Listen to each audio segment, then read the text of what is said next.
O que é fato social? Eu sou Barbosa, estou me graduando em História e hoje a gente vai entender um pouquinho mais nesse primeiro episódio do artigo da semana. Bom, o nosso artigo de hoje é de autoria de Émile Durkheim, um dos pais da sociologia. Bom, a gente vai entender um pouquinho mais sobre o que é o fato social, como que ele se apresenta dentro da sociedade e por que ele é tão importante para a gente compreender um pouco mais das sociedades em geral. Inicialmente, eu gostaria de dizer que esse é um artigo muito breve, esse é um texto breve, ele é retirado do livro As Regras do Método Sociológico, e também gostaria de dizer que recomendo a leitura, é um textinho de 6 páginas, muito bom, então hoje a gente vai entender um pouquinho mais sobre ele, um pouquinho mais sobre o que é que ele traz e o que a gente pode entender disso. Inicialmente, sobre o autor. Émile Durkheim ele nasce em 1858 e morre em 1917. E ele é considerado por muitos como o fundador da sociologia geral e também jurídica na França. Trata-se de um autor que produz a sua obra em um período muito específico, marcado por profundas mudanças sociais, políticas e principalmente econômicas dentro da Europa. O Durkheim, ele pretende compreender, a partir de uma perspectiva científica, claro, as transformações experimentadas pelos mecanismos de organização da sociedade na França. Ou seja, esses mecanismos como o direito e como a religião, ele busca entender como que estão a partir dessas mudanças. Bom, pretendendo desenvolver o projeto de uma sociologia moderna e autônoma, o Durkheim afirma que os fenômenos sociais devem ser considerados como, abre aspas, coisas externas e objetivas, fecha aspas. Ou seja, elas são exteriores às consciências individuais. Né? O seu pensamento, ele inclusive dominou a sociologia acadêmica francesa até a Segunda Guerra Mundial. E alguns dos seus cursos, que foram ministrados principalmente em Paris, foram publicados póstumamente. Cabe aqui também mencionar a importante empreitada editorial promovida por Durkheim na revista La Canne Sociologique. E então, isso é um breve resumo da vida de Émile Durkheim e da sua obra, que a gente vai conhecer um pouco mais a partir de agora. Mas agora vamos para o fato social, em especial para a definição de fato social. O que é um fato social e como que ele se apresenta dentro da sociedade? Bom, antes de se definir o que é um fato social, é necessário que haja uma distinção entre os fatos que mantêm a ordem da sociedade e os que podem ser chamados de sociais. Afinal, o próprio Durkheim, ele expõe que todos os indivíduos agem de alguma maneira que seja apenas para manter a ordem da sociedade. Ou seja, todos os indivíduos eles comem, bebem, dormem, raciocinam, e isso faz parte do interesse geral da sociedade. Ou seja, é de interesse de todo um povo, de todo um grupo social, que esses indivíduos ajam dessa forma, que esses indivíduos façam estas coisas. E, portanto, isso não é necessariamente um fato social. É apenas algo que mantém a ordem na sociedade, certo? Portanto, desse ponto de vista, ou seja, desse ponto de vista em que todos comem, bebem, dormem, raciocinam, enfim, desse ponto de vista, não haveria nenhuma ação humana que não pudesse ser vista como uma ação social, como um fato social. Só que aí, nessa lógica, a sociologia não poderia ter um próprio objeto de estudo, já que ela poderia ser facilmente confundida com outras áreas, com outras ciências, com outras noções de estudos, como a biologia, como a psicologia. E, em razão disso, nós podemos apontar que o fato social se define, em um primeiro momento, como o objeto de estudo da sociologia. Em um primeiro momento, em um primeiro grau, em uma primeira instância, a gente vai dizer que fatos sociais são objetos de estudo da sociologia. É assim que a gente vai entender. Mas vamos lá. Como que nós vamos diferenciar um fato social de uma ação normal da sociedade? Bom, o Durkheim, ele analisou que um fato social é composto de 3 características fundamentais: generalidade, exterioridade e coercitividade. Essas 3 características vão dizer e vão diagnosticar para a gente o que é um fato social, o que pode ser entendido como o fato social e como esse objeto de estudos dentro da sociologia. Mas antes, vamos entender um pouquinho o que é cada uma dessas características. A generalidade. A generalidade ela vem do fato ser compartilhado por muitos indivíduos. Ou seja, ele não é um fenômeno isolado, ele não é um fenômeno particular, mas sim uma prática comum a um grupo social, certo? Então, em razão dessa característica, a gente pode entender erroneamente fenômenos gerais que ocorrem na sociedade como fatos sociais. Então, a generalidade, ela vai fazer parte de um fato social por ser algo que é costumeiro, que é rotineiro e que é entendido por toda essa sociedade, por todo esse grupo social. Portanto, o fato é geral. Agora, a exterioridade, ela já vem de um outro aspecto, pois o fato social, ele é exterior ao indivíduo. Logo, o indivíduo não o inventa, mas o recebe de uma sociedade, e ele acontece independentemente da existência dos indivíduos. Ou seja, eu não inventei, você não inventou, mas nós recebemos aquilo dessa sociedade em que estamos inseridos.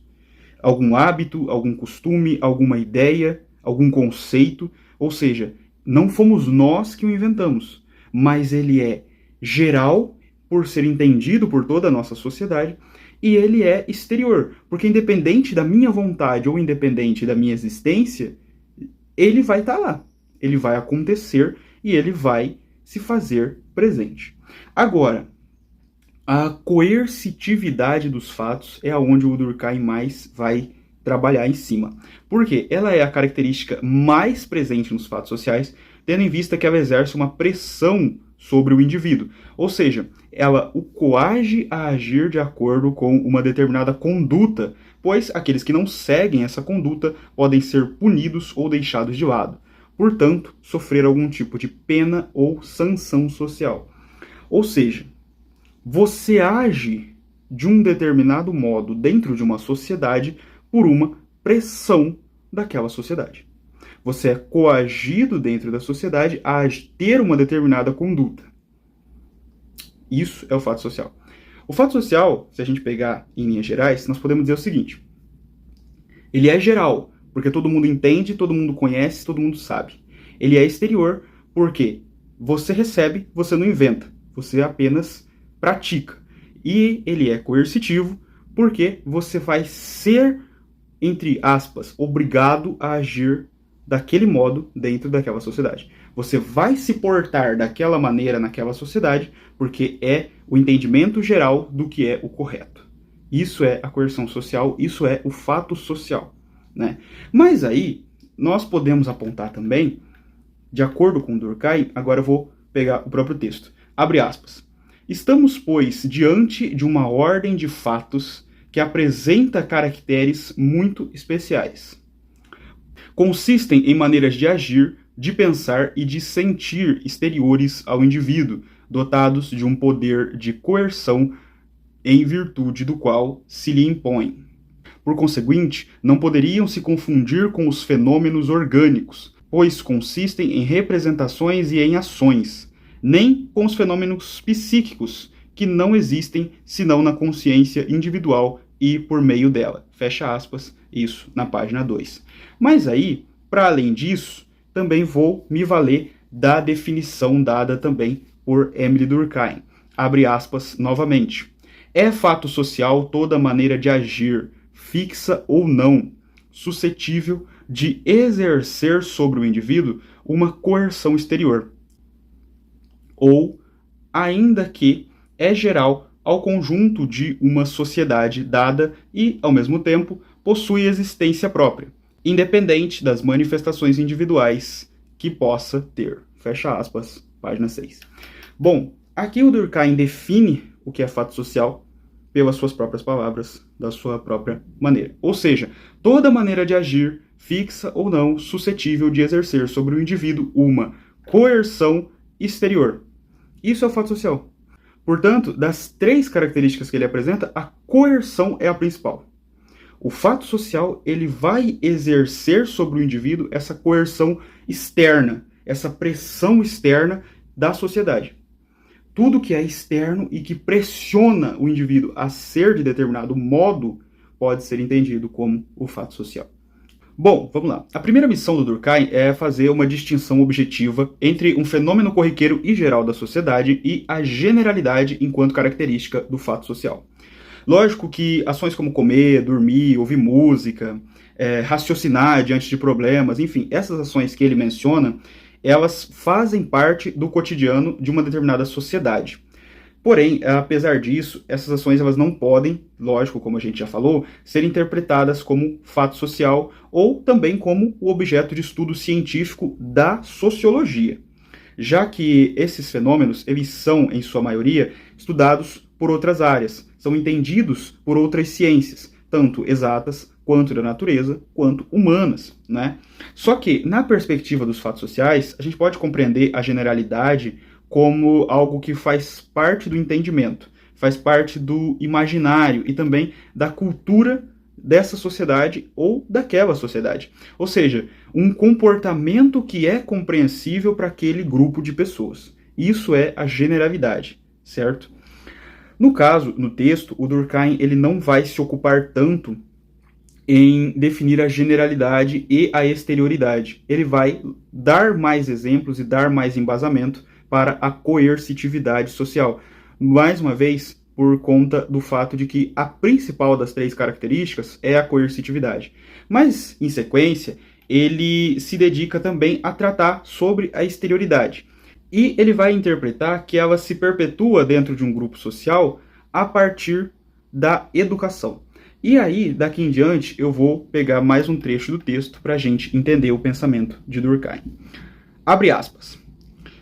Quando desempenho meus deveres de irmão, de esposo ou de cidadão, quando me desincumbo de encargos que contraí, pratico deveres que estão definidos fora de mim e de meus atos, no direito e nos costumes. Mesmo estando de acordo com os sentimentos que me são próprios, sentindo-lhes interiormente a realidade, esta não deixa de ser objetiva, pois não foi eu quem os criou, mas recebi-os através da educação. Assim, também o devoto, ao nascer, encontra pronta as crenças e as práticas da vida religiosa, existindo antes dele, é porque existem fora dele. O sistema de sinais de que me sirvo para exprimir pensamentos, o sistema de moedas que emprego para pagar as dívidas, os instrumentos de crédito que utilizo nas relações comerciais, as práticas seguidas na profissão e etc, etc. Funcionam independente do uso que delas faço. Tais afirmações podem ser estendidas a cada um dos membros de que é composta uma sociedade, tomados uns após outros. Fecha aspas. Isso na página 1.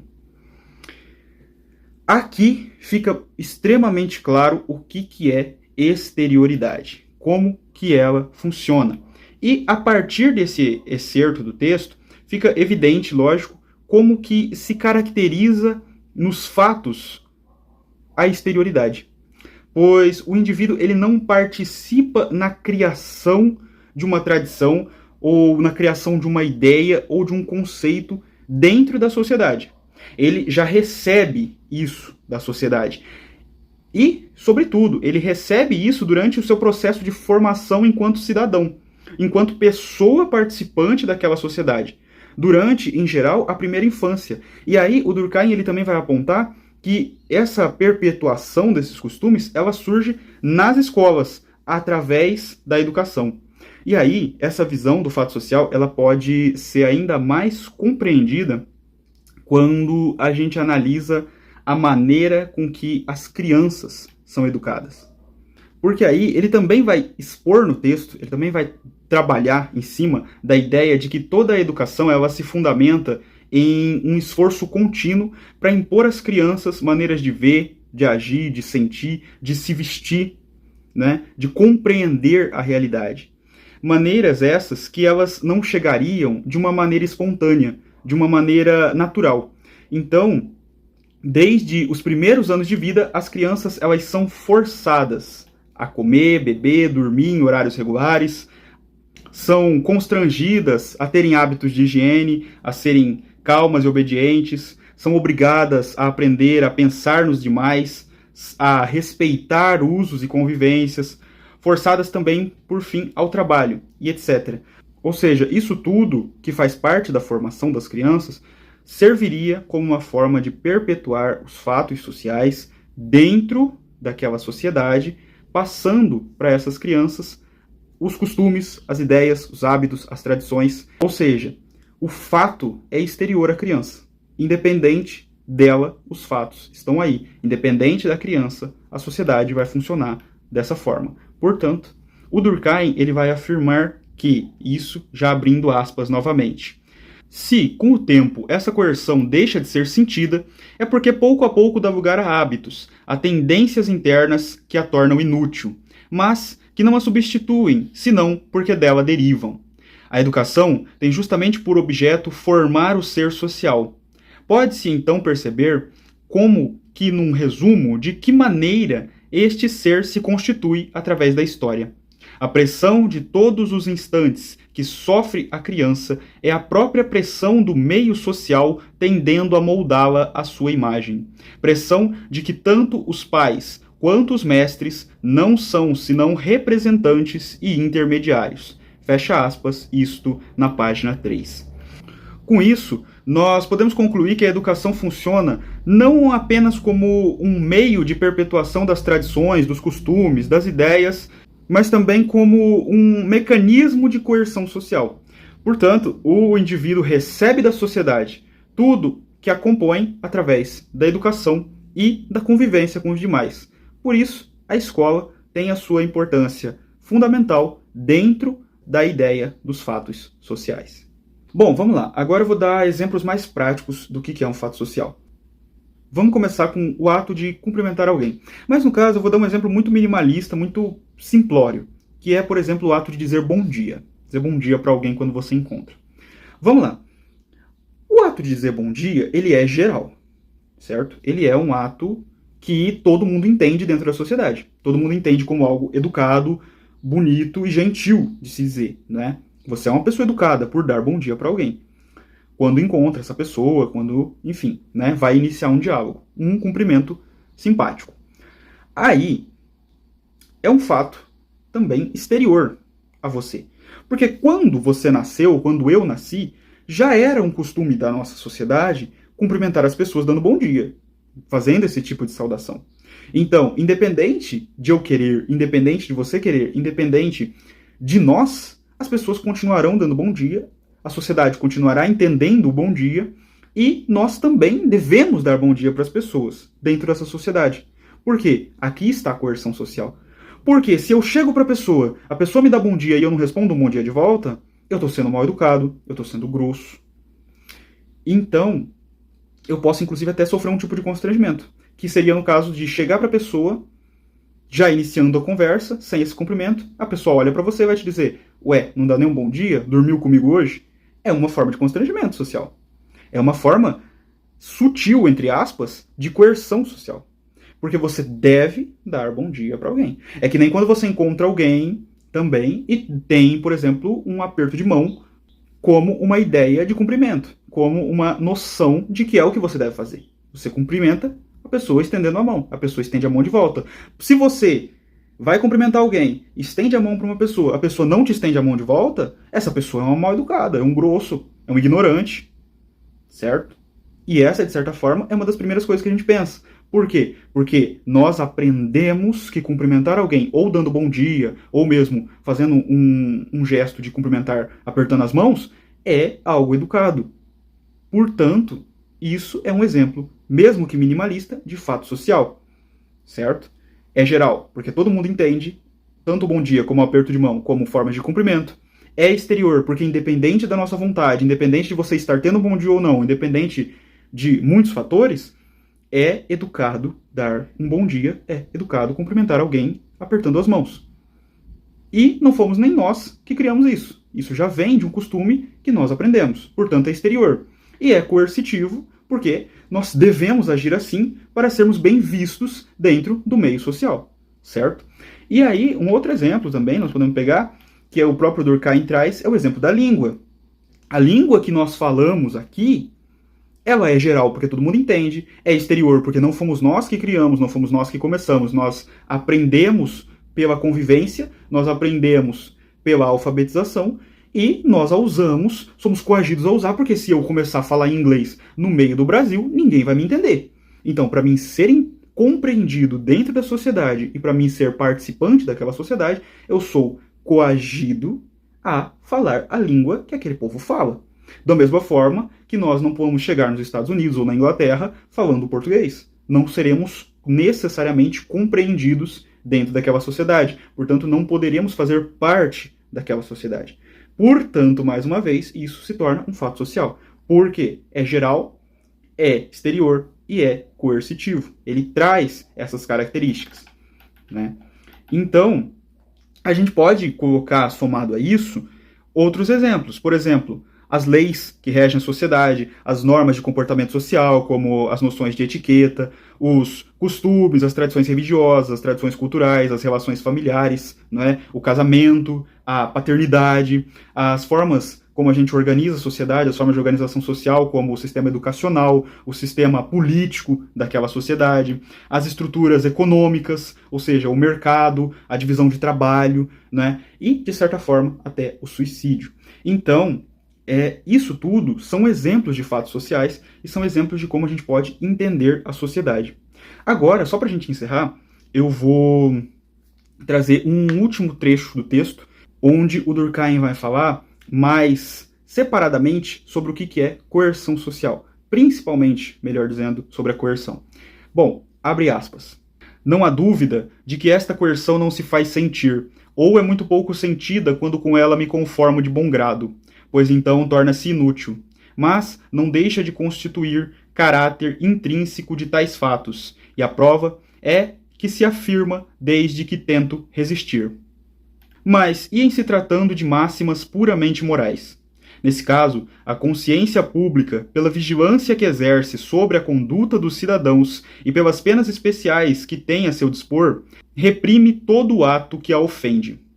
Noutros casos, a coerção é menos violenta, mas não deixa de existir.